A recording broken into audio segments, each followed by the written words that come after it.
Digital Marketing Radio, episode 173. How important are online reviews? DigitalMarketingRadio.com. Digital Marketing Radio is part of the 3B Podcast Network, UK casters talking business growth. Find out more over at 3bpn.com. The big interview with David Bay. I'm joined today by a man who went from profitable to over $100,000 of debt in the 2008 crash, but used it as an opportunity to restructure his thinking and start focusing on value. Welcome to DMR, Stephen Christopher. Hey, David. Thanks so much for having me on today. I really appreciate it.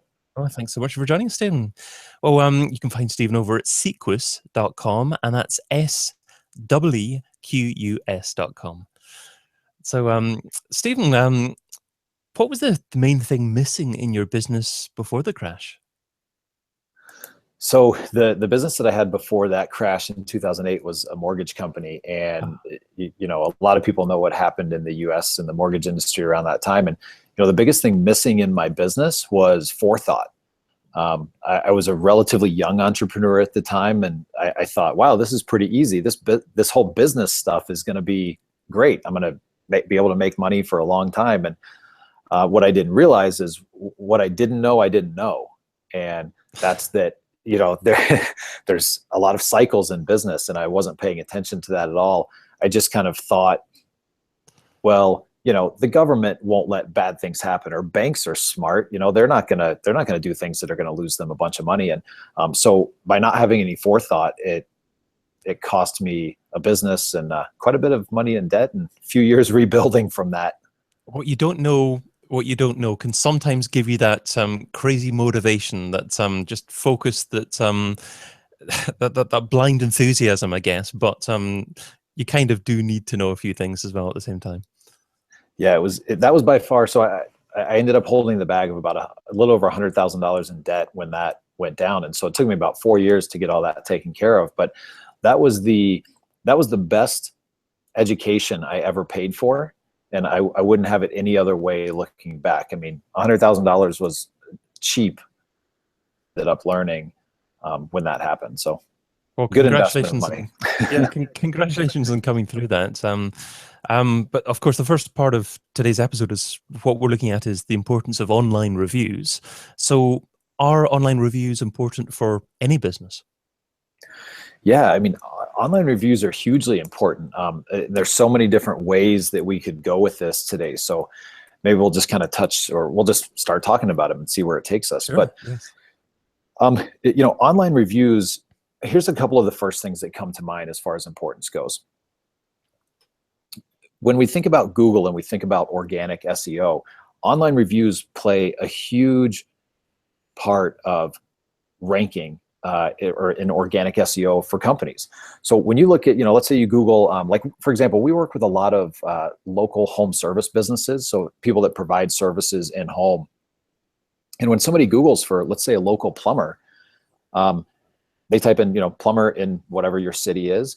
Well, that first set of listings, the Google Maps listings, a huge part of that is reviews. And it's not just the number of reviews, or it's not just the rating of the reviews, but it's all of these things aggregated together. And so if you want to rank highly, especially if you're a local business and maps play a part of your ranking, just sheer getting reviews from customers is so important for local organic SEO. So just from a standpoint of getting found, you've got to be actively getting reviews. So Google was the first place you mentioned there. Is Google by far the most important place to get reviews for most businesses? So that's a great question. I get that question a lot of times. So overall, probably yes. But here's how I would tell people to really determine if that's the best place to go to. Search a couple of your primary keywords and see what shows up on the first page. If Google Maps shows up first, great. That's somewhere that you should be focused on. But let's say that Google Maps doesn't show up. Maybe you're not a local business. What other third-party sites that aggregate reviews show up on that first page? Is it Yelp? Is it City Search? Is it something like an Angie's List? So find out what's really showing up on the first page of Google, and then put some focus, if not a majority of your focus there, because the whole there's a couple different reasons why you get reviews, but when we talk about it from an SEO side, the whole point is to show up higher in search rankings. So figure out what sites have already done all the hard work for you, and then now just get reviews on those sites so that you show up higher on Google, by almost by accident, right? So yeah, I'm sure there are loads of businesses out there with loads of satisfied customers, but how do you actually convert those satisfied customers and persuade them to write reviews for your business? Hard work. People are, so when we talk to our clients about getting specifically Google reviews, right? Google reviews are not overly easy to get. They make you have an account. They make you go through, this certain process. Like, it's not super easy to get them, but that's all on purpose. That's also why those reviews hold so much weight, because it's harder to scam or spam that system. So by putting in just solid, good old-fashioned hard work to get those reviews, that's how you're going to start to get them. A couple just examples that come to mind is, what's your follow-up process for following up with happy clients, asking for feedback, and then asking for the review? A lot of businesses don't even go that far.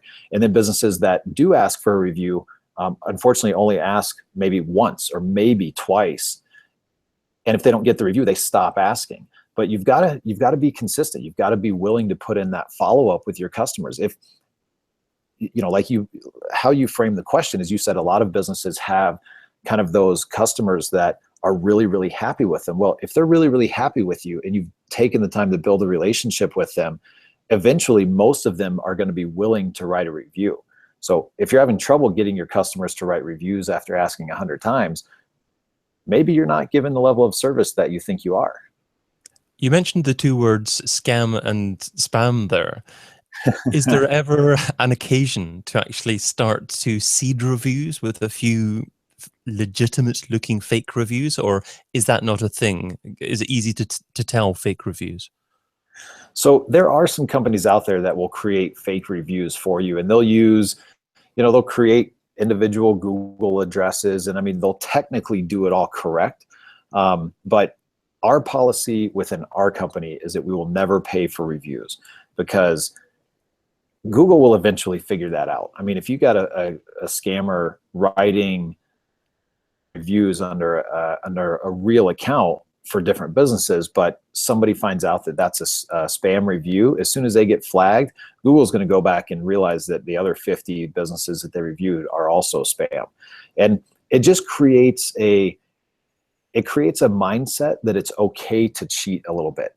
Now that's just my opinion, but I'm a big believer of the saying, how you do anything is how you do everything. And I think once you start looking for those shortcuts in one place, you're likely to start looking for them in other places. And if you don't get caught in one place, you might get caught in the other place. So just do it right from the beginning. Put in the time and the energy. That's who's going to win in the long run. It might come back and bite you. I guess if Google don't find out about it over the short term, there's still that possibility they'll find out about it over the longer term, and then perhaps they'll be more likely to scrutinize what else you're doing a little bit more closely, and more likely to, I guess, put you in some kind of penalty filter because of it. Yeah, absolutely. I mean, I think there's a lot of companies that walk that gray line, right in between black and white. And I think there's companies that walk that gray line right on the edge of black. Well, what happens is when Google comes out with a new algorithm update, that might push the location of that line. Where's the line between black and white? Well, if it pushes it a little more towards the white side of things, you just fell into the penalty box. So I'd rather just stay, maybe in the light gray. So do you think that doing everything correctly? But yeah. Do you think that reviews can actually positively impact SEO? I'm imagining here, if you get a few positive ratings, some 5 stars appear within the SERPs underneath your brand, it perhaps positively impacts your click-through rate. So do you think reviews can result in things like that, and then perhaps that could impact your SEO success in the future? Yeah, absolutely. I mean, we can dive really deep into this, but let's go back to our example that we used in the beginning, kind of around Google reviews and Google Local or Google My Business. what your customer actually writes when they write the review, Google looks at that, and you'll notice that you start to rank for those types of keywords. So I'll give you an example. We'll just stick with the plumber example because that's what we started with. If a plumber has a client that writes a review, and the review is very vague, it just says, Mr. Plumber came to my house, they did a great job, they did everything they said they would, I absolutely recommend them to a friend, 5 stars, 2 thumbs up, whatever. Well, that's great, and that will hold some weight that a real person wrote a review. But if the second person comes in and says, hey, Mr. Plumber came to my house, they replaced a toilet, they fixed a leaky faucet, and they cleaned my drains, and everything worked perfectly. It's the best plumber I've ever seen in my entire life. Well, Google will take the content of that review, and you'll actually start to rank a little bit higher for those keywords. Drain cleaning, plumber, the things that people talked about in the review.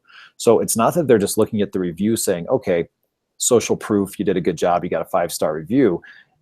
They're actually looking at the content in that review to see what are you relevant for as a business. So it absolutely will affect your SEO rankings, even down to getting into a granular level like that. And is it ever a good idea to actually drive people towards hopefully leaving a review on a third-party site like Trustpilot or something like that, where it's not directly related to your website, but perhaps that brand review there could drive more traffic from people reviewing businesses in a certain industry on that website? Yeah, it wouldn't be my first choice. So if you said, okay, we can have a customer write a review on Google or Yelp or whatever shows up on the first page for your services, that would always be my first go-to. But the second part of reviews is social proof.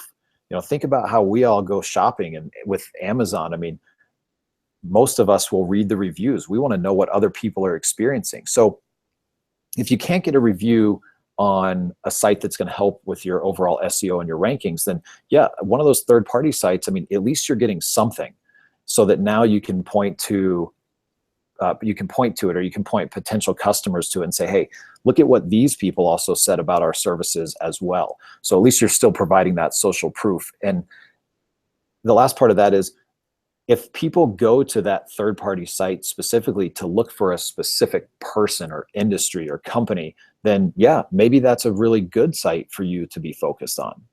It maybe depends on the size of your business in the industry. If you're an up-and-coming business in a particular sector, then I guess you could perhaps even leverage another brand's traffic on a review site. Absolutely. Absolutely.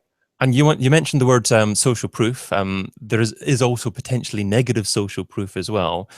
Is it possible to prevent someone from leaving a negative review about your business? Yeah, I mean, a lot of times that comes down to coaching whoever it is that's dealing with your clients. So if you run a business where you have somebody else, another employee, another team member that's dealing with customers, you need to be very conscious of how you train them to deal with customers because of the repercussions of a negative review.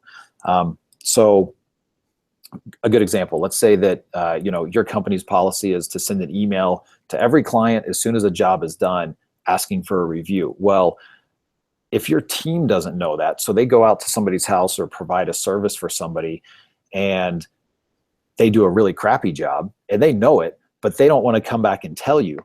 But that customer goes and leaves a bad review because now you've sent that customer an email right after the job is done. You've got to open a better feedback loop to training your team for, hey, telling them, as soon as you leave, this person's going to be sent an email that says, how did you do? If for any reason you feel like they're going to be unhappy with you, you need to let us know, or let the person know that sends the email out, so that now that email doesn't go out and a different type of email goes out just saying, maybe it's just a direct email saying, hey, how was your services today? Is there anything we could do to improve? Because a lot of times people people leave negative reviews way more than positive reviews. People have a bad experience. They're happy to go on 15 sites and bash you every single place they can. They want to share their experience, but more really, for the most part, they just want to be heard. I found strangely it also depends on industry as well, because I've had a look at a few different reviews of new house builders in the UK, and all of them tend to be terrible reviews. But it must be the case that the people with the bad experiences are those people that go and leave the reviews. It's not necessarily the case with every industry. Maybe other industries are more online savvy and they're better at driving satisfied customers to review sites, but that industry, certainly in the UK, seems particularly bad. Yeah. Well, and something, an example for an industry like that, I mean, that's such a large purchase for somebody that, they're more likely to take the time. If you just bought a home for hundreds of thousands of, euros or dollars, then you're going to be much more likely to want to voice your opinion because it's such a large purchase. And then you have the bandwagon effect, right? If 10 people leave bad reviews and then you feel like you had a mediocre experience, but you go to look at the company that maybe you've already engaged with, you're like, oh yeah, like actually they are worse than I thought originally. So you're more likely to write that negative review. So, I mean, those are tough to turn around for a company if they get that momentum going in a negative direction. And what if you see one or two negative reviews published online and you reckon they're unjust and they're having a big negative impact on business? Is it possible to overturn them or persuade people to actually take them away if that was possible? Yeah, definitely. So there's kind of two answers here. One is if the review is just false and it's fake, and you can kind of prove that, like for example, that you've never had that client, or they're nowhere in your system, you've never done business with them. We've had some pretty good success getting reviews removed that are false, both on Yelp and on Google. So that's one thing to think about, is if it's truly false review, there are some ways to get rid of that. And David, I can actually share an article we wrote on getting rid of bad Yelp reviews, if that's beneficial to anybody. Yeah, that'd be good. And I can leave that in the show notes of the episode. Cool. Because I know Yelp is one that a lot of people want to get rid of, and they tout that we never remove a review. Well, they'll remove them if they're incorrect, and we can cite things in their policy that review violates. And then the second piece is, let's say you had a real customer that truly voiced a negative experience about your company. So what you want to do is you always want to respond to that review, and you want to respond as quickly as possible, but you want to make sure you're not responding in a way where it starts a fight back and forth. That's not the place where you want to hash out kind of a fight in public. And respond publicly is what you're talking about. Yeah. Yep. Respond publicly. So, Google and Yelp, those are two of the biggest ones where, you want to make sure you respond publicly. But you want to just respond acknowledging that person, and then making sure that you put kind of a finite end to the conversation right there, meaning something along the lines of, hey, I'm sorry you had a poor experience. I'd love to make it right. I'm the owner of the company. Here's my cell phone number. Please call me. I also found your email address in our notes, and I've sent you an email. We definitely want to make this right. Please get in touch with me. And that's finite. You don't ever ask a question in a response, because now you're just opening it for more attention in a public forum, which you don't want. So now, even if that person never changes their negative review and never contacts you, at least another potential customer that's going out and looking at reviews on your company, at least they can see that you, as the owner or whatever your position is there, you took the time to respond and try to make it right. And that holds a lot of weight with people. A review. If you do see a negative comment on a forum or somewhere like that, have you ever tried, or would you ever recommend doing negative SEO on that particular piece to try and ensure that it's not found by other people in the future? I mean, what I would focus on is I would just always focus on getting positive reviews in as many places as possible about your company. And if you do that, most of the time you'll never have to worry about that one-off person. But if that does happen, yeah, I don't think there's anything wrong with doing a little bit of management SEO on your sites, so that now you kind of push that forum down a little bit. And in terms of future places to look at for potential review opportunities? Is somewhere like Facebook perhaps the next area to look at? Yeah, I don't know if I'd consider it the next area. It depends on, I guess it depends on what people are going to start doing in the next couple of years, which if I knew, we'd we'd be doing quite well. But one interesting thing that happened recently is Google brought back in reviews from third-party sites. So now they're starting to show reviews from Facebook, reviews from Yelp. I've seen a couple other local directories that pull up there. So they're starting to pull in those third-party reviews. So yeah, I think it is important to have reviews on other sites. And here's what we tell people: where does your ideal client hang out? So if your ideal client is mostly on Facebook, then get a lot of Facebook reviews. Where are they going to go to look at you? That's where I would kind of put your focus. And then secondarily, like we mentioned at the beginning, Google some of your search terms for your business and see what sites show up on the first page, and then put some focus on those.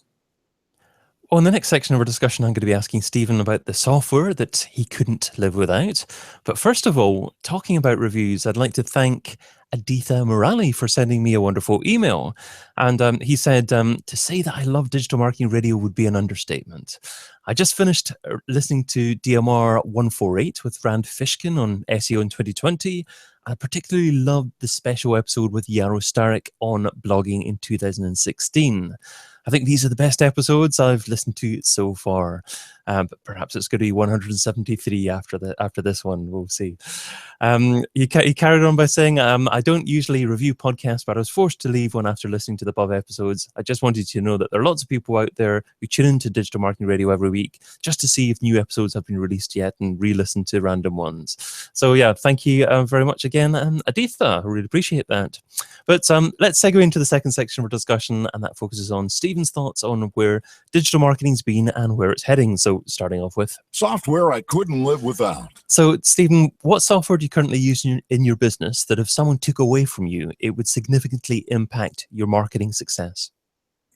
Geez, I mean, there's so many tools out there that they seem to go in this cycle. Like, Moz is a great one. So Moz, a couple of years ago, we used a ton, and then now some of the other softwares that we use seem to kind of jump up above where Moz is, for example. And then now I think in a couple more years, that's going to end up doing the exact same thing, back and forth. But some of the ones that we use a lot, we use SEMrush. I don't care what other people say, we still like the Google tools. So we still like analytics. We still like webmaster tools. We don't necessarily buy into complete accuracy for everything in there, but it has really great tools in there. So you almost can't go wrong with webmaster tools and analytics.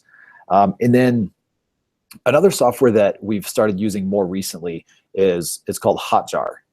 Okay. And this is a little bit away from SEO. So you're familiar with it. Is maybe 6 or 8 months ago, we really started to think about people that visit your website. That's 1,000 potential customers for the most part. And so where are we missing some really easy opportunities to convert? And Hotjar is a video recording software or a heat mapping software.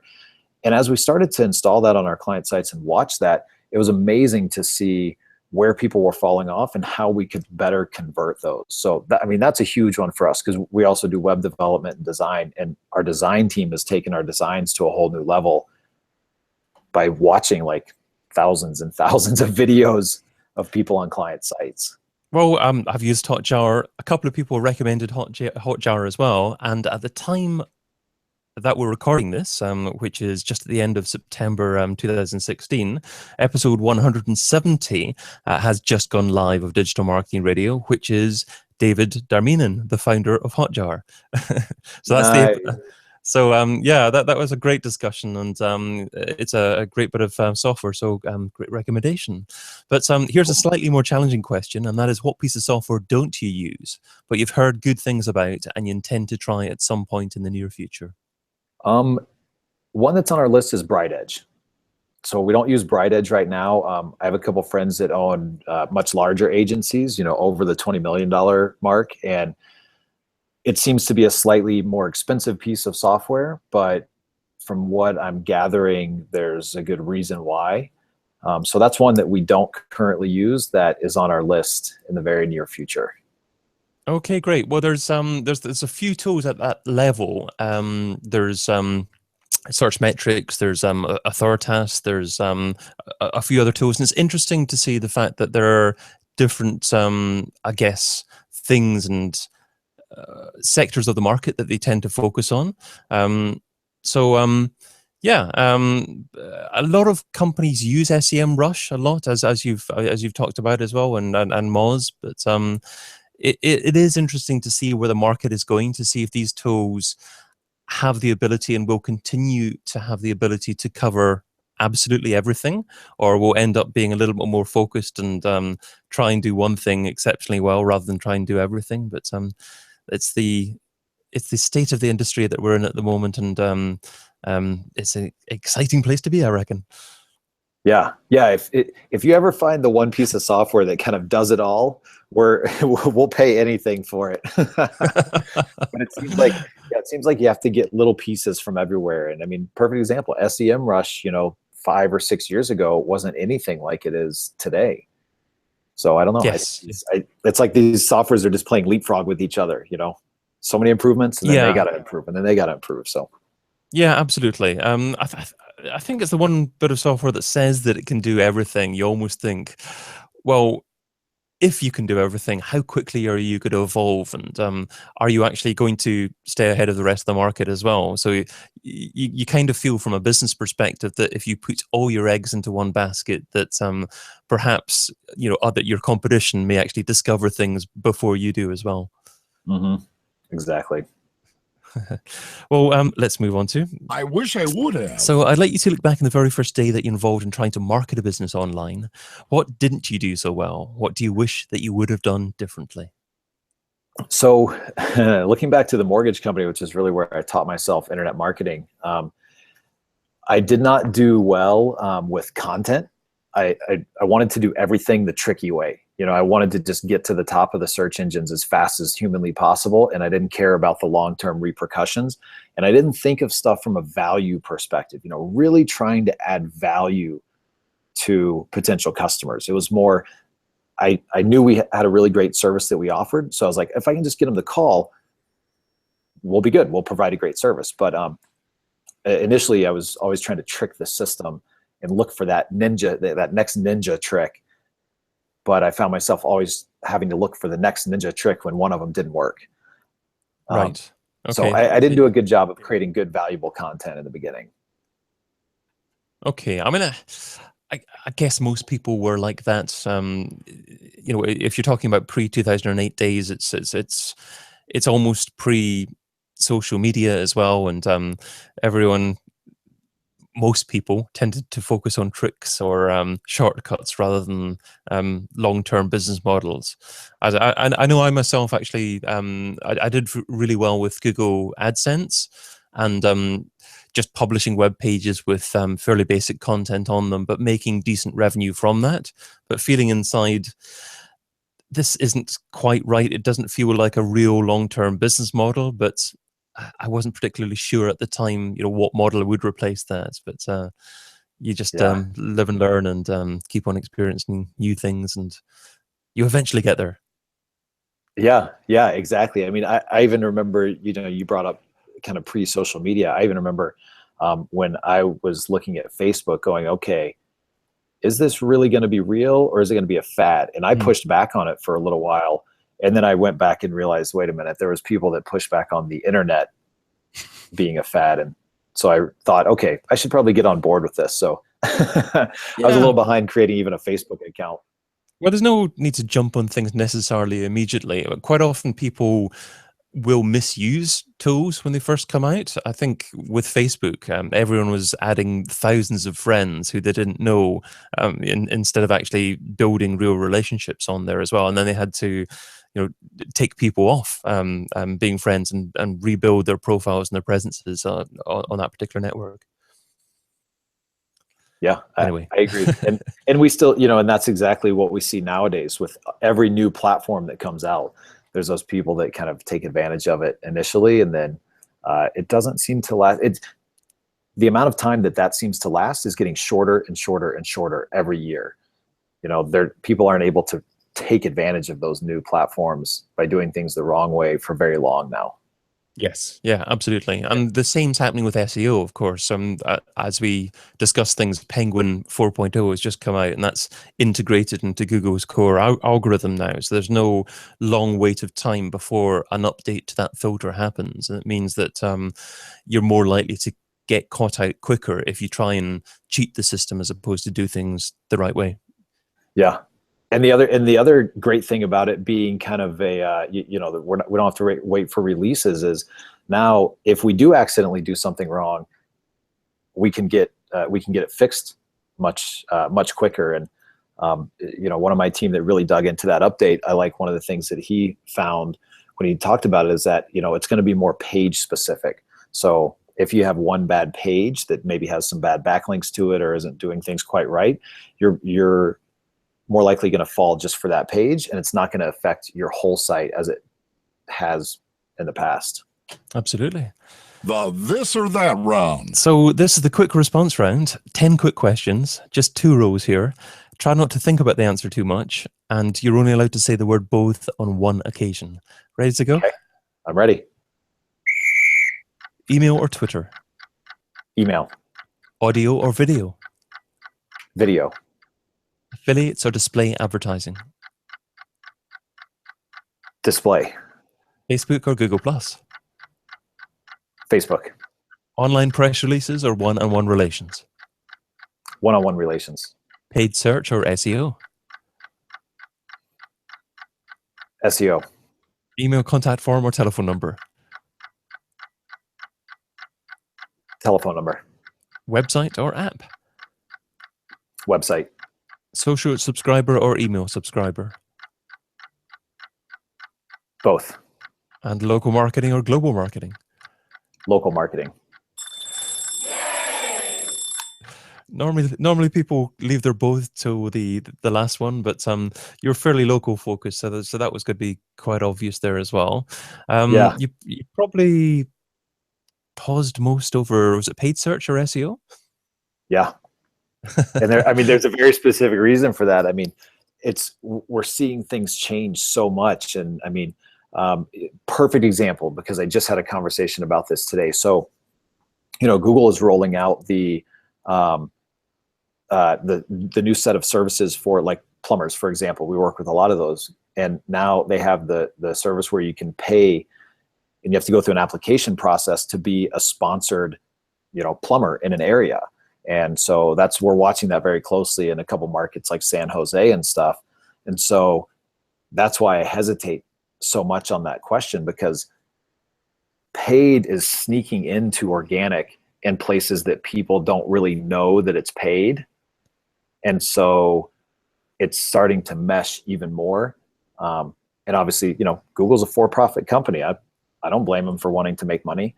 And it would make a difference if I did. So we need to be more aware of paid and making sure that we're taking advantage of all avenues of digital marketing. So do you think SEOs in general need to work exceptionally closely with paid search professionals in the future? Yeah, absolutely. It's something that we've put a huge focus on in the last probably 18 to 24 months, is just making sure that we're doing the best job possible for our clients, no matter that be paid or SEO, a combination of both, depends on the industry, location, all those different factors. So is there a place in the future for just an SEO agency or just a pay-per-click agency? I don't know the answer to that question. We're going to have to see what happens over the course of the next 3 to 5 years. I'd love to say that SEO will always be something that we have, but who knows what's going to happen in 5 or 10 years. The $10,000 question. If I was to give you $10,000 and you had to spend it over the next few days on a single thing to grow your business, what would you spend it on and how would you measure success? I would spend it on developing one-on-one relationships. So I would do it completely offline, not digital at all. I would spend it on truly getting to know our prospective clients on an individual basis and sending them things that mean stuff to them that's not branded to us. So sending them stuff that's branded to their company, what they're passionate about, with their name on it, and truly trying to add value to their life and building that relationship, so that now, now we're going to have a much better potential for getting them as a client compared to our competition. I completely get that and completely agree with that. And there are quite a few other people that have said that as well. But how do you measure the ROI of a relationship? So I would measure it by a new client. So I'll give you a perfect example. So we have a list of, of 100. So we have 100 exact potential clients that we want to work with. And then we get to know them. So now we get to know, out of that list of 100, what's the percentage over the course of a 8-week period? How many of those 100 sign on with us? So based on whatever that percentage is, that's how I would measure it. And you decide on that 100 based on revenue or industry sector? Yeah, a couple different factors. So revenue is one of them. We have to make sure that they're able to spend, the money that within our prices. And then also, what's the size of their area that they live in? So we look for certain demographics. And then just what type of business person are they? Are they really in it for growing a business, helping their team, helping their staff, or are they just in it for the paycheck? And we don't work with those types of people. So yeah, we stalk them on Facebook. We find out what their staff is saying about them. Those are the people that we want to build relationships with and have as clients. My number one takeaway. Well, Stephen, you've offered a lot of great advice in our conversation, but what is the number one takeaway? What's the single most important step that our listeners need to take away and implement in their businesses? Just take the time and do it right. Really think about what digital marketing is all about. It's about solving a customer's problem and then talking about that in a digital world so that we're attracting them as customers. Just do it right. Take the time to write the content. Take the time to develop the relationship. I've seen it over and over where that pays off, tenfold compared to trying to trick the system. Well, that takes us to the end of our discussion today. So thank you so much for your time and your advice, Stephen. What's the best way for our listeners to find out more about you and what you do? Yeah, so as you mentioned, our company is Sequus. It's seequs.com. You can email me. I love talking about this stuff, obviously, because I'm on the show. You can email me directly at Stephen, STEPHEN, @sequus.com. And you can find me on Facebook, too. I'm very active on Facebook. So thanks to Stephen, and thank you, dear listener, too. If you enjoyed what Stephen shared today, tell us what you think. An iTunes review is always good, and I may even read it out in a future episode. And if Twitter's your thing, @DavidBain is my handle. Maybe it's your thoughts on this episode, maybe it's your thoughts on what we should discuss on a future episode. Whatever it is, it would be great to hear from you. But until we meet again, be fantabulous and do one thing that scares you. Adios. Thanks again, Stephen. Great episode.